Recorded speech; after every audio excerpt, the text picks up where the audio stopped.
नमस्कार. 1657च्या वसुबारस सणाच्या दिवशी छत्रपती शिवाजी महाराजांनी आधुनिक आरमाराची स्थापना केली. 1669 मध्ये कान्होजी आंग्रे यांचा जन्म झाला.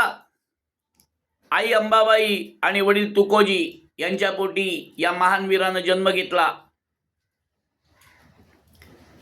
वडील तुकोजी हे शिवाजी महाराजांच्या सैन्यात 200 सैनिकांचे प्रमुख म्हणून किनारपट्टीच्या भागात काम करत असत. त्या काळात आफ्रिकेतून आलेला हबशी सिद्दीदोर, Siddi Hilal, British, Dutch, French या सर्वांनी हिंदवी स्वराज्याला वेढा घातला होता.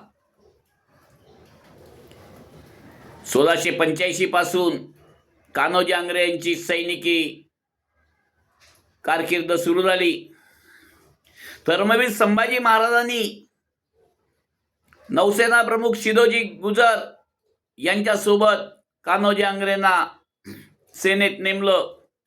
1698 मध्ये कान्होजी गुजरांचा मृत्यू झाल्यावर कान्होजी आंग्रे यांना नौसेना प्रमुख पद देण्यात आलं. 4 जुलै 1729 रोजी मृत्यू होईपर्यंत कान्होजी आंग्रे यांनी हिंदवी स्वराज्याची नौसेना आरमार फार मोठ्या प्रमाणावर वाढवलं. डच, पोर्तुगीज, इंग्रज, सिद्दी, मुघल, आदिलशाह यांना मोडून काढलं. अनेक किल्ले बांधले, तोफा, बोटी, दारुगोळा,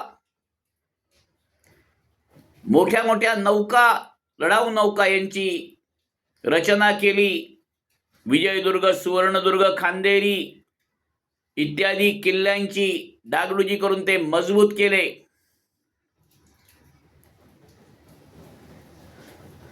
भारतीय इतिहासात हिंदवी स्वराज्याचे आरमार प्रमुख, सेना प्रमुख, दर्या सारंग, सरखेल म्हणून कान्होजी आंग्रे यांची कारकीर्द फार मोठी आहे. हिंदवी स्वराज्यासाठी त्यांनी केलेल्या त्यागाबद्दल आज 4 जुलै रोजी त्यांच्या 297व्या पुण्यतिथीनिमित्त त्यांना विनम्र अभिवादन. हर हर महादेव. सदानंदाचा येळकोट.